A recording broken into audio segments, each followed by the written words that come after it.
There is a phrase in psychological warfare: you cannot manipulate someone who isn't there. Think about the architecture of conflict.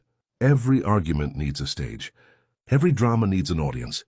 Every manipulation needs a participant who stays in the room to fight for their reputation, to explain themselves, to beg to be understood. The toxic person is a master of the stage. They know how to draw you into a scene. They know how to make you feel like if you walk away, you lose.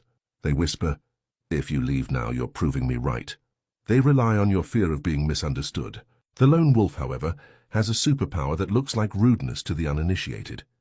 It is the power of selective presence, or as we like to call it, the ghost factor.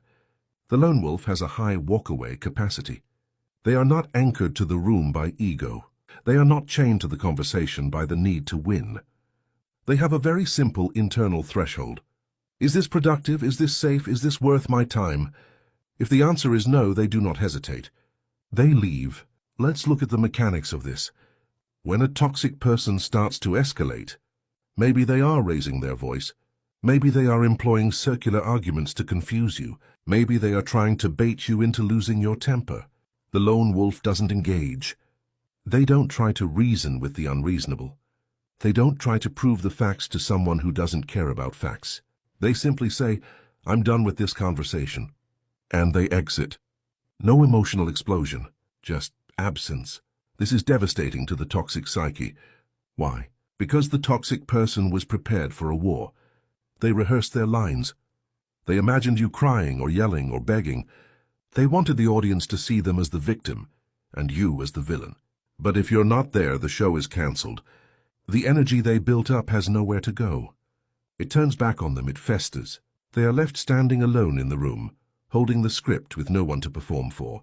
The lone wolf isn't running away. This is the crucial distinction. The lone wolf is dismissing the conflict. They are looking at the situation, assessing it as a waste of their finite time on this earth, and choosing peace over chaos. Society conditions us to believe that staying in a fight is brave. But the lone wolf knows a deeper truth. Sometimes the bravest thing you can do is refuse to dignify the fight with your presence. What happens when you stop caring about your reputation in the eyes of people you don't respect? You become free. You realize that the only opinion that matters when you walk out that door is your own.